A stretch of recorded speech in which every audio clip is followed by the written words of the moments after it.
Find this disturbing. Viewer discretion is advised.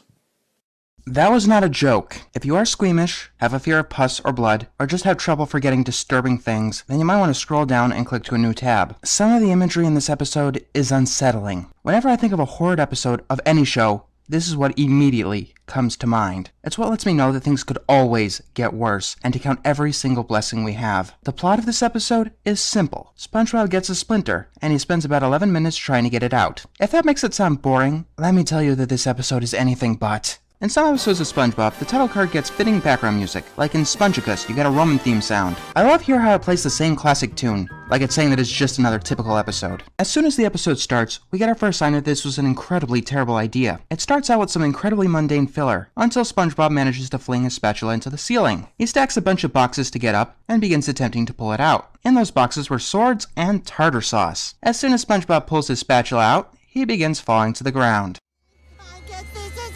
Yeah, I wish. It turns out that he gets saved by dumb luck. And by dumb luck, he trips over some of the tartar sauce and gets the titular splinter jammed into his finger in slow motion. We can see that it goes in pretty damn deep.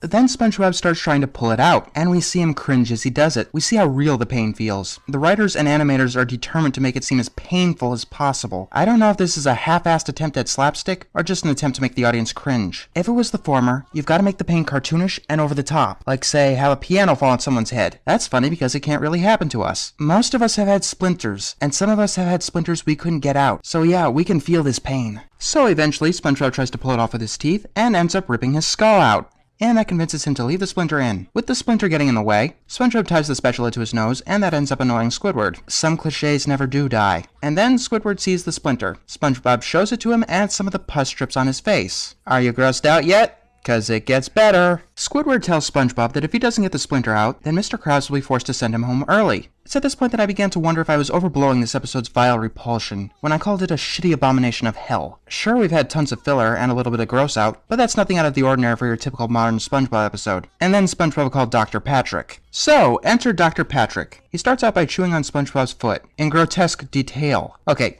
writers, no one wants to see your sick, unfunny, and uninteresting foot fetish. When SpongeBob tells Patrick this, he gets upset. So to calm him down, SpongeBob decides to do whatever Dr. Patrick says without objection. This is your last chance. If you have an aversion to gross out, you will want to back out now. He sees the splinter and reaches into his medical bag and pulls out a hammer. You know it's coming. He rallies it up, and then he smashes the splinter into the thumb, causing it to swell up to a horrid size. And when Dr. Dipshit sees the swelling, he puts a garbage compress on it, causing it to spew forth pus and turn a sickly purple color. Oh, by the way, it gets worse. SpongeBob goes back inside to find Mr. Krabs and Squidward. SpongeBob is determined to hide a splinter. They're building this up quite a lot, and when it's finally revealed, a huge red abomination with pus and a pulsating red bane. That, no joke, caused me to vomit the first time I saw it. And then we get a close-up on the splinter itself. Mr. Krabs pulls it out, and surprise! Confetti! Haha! No. Pus starts spraying on Mr. Krabs. Oh, and by the way, it wouldn't be a modern SpongeBob episode without at least some Squidward torture porn. Mr. Krabs talks about worksman comp, so Squidward bashes his head in with a cash register,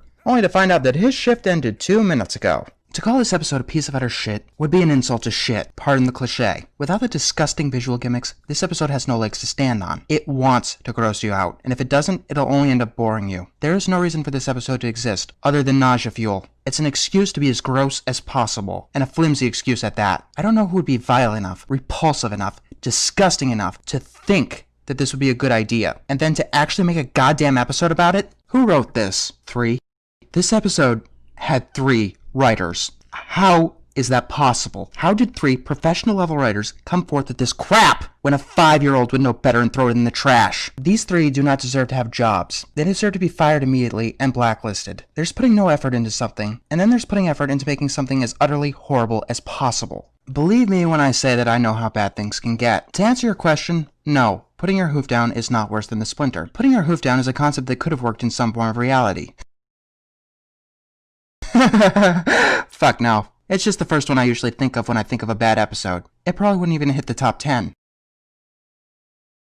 Well, there's that episode where Mrs. Puff tries to murder SpongeBob, or there's that episode where Mr. Krabs drives Plankton to attempt suicide and is rewarded for it. There's also that episode that makes Squidward looking like he's about to kill himself a running joke. Or if you want to include specials, there's that giant middle finger to anyone who ever gave a damn about SpongeBob. Trust me when I say that I've seen shit.